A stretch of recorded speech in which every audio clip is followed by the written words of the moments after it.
Hi, my name is Ryan Trowern. My capstone is on reducing overall CO2 emissions of a methanol distillation column throughout its operational life.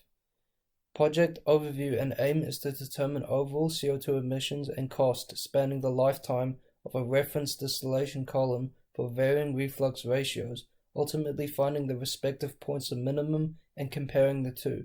Findings from the study will better inform engineers involved in future distillation projects on how reflux ratio can influence lifetime CO2 emissions, as so it can be considered alongside economics for design. Calculations will consist of both capital and operational expenditure, including utility demands, maintenance, manufacturing, material processing, and transportation. Project progress. The image displayed is that of the reference Methanex methanol distillation column in standard operation. Simulations were carried out by varying the number of stages subject to required distillate and bottom compositions and distillate flow rate, whilst selecting optimal feed and draw stages targeting minimum reboiler duty.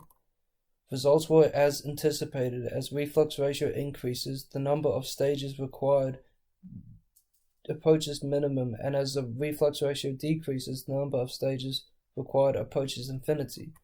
The next graph compares reflux ratio and carbon emissions resulting from utility demands, where it can be seen that the relationship is linear. The final graph displays initial mechanical sizing as reflux ratio increases, as too does the required column diameter.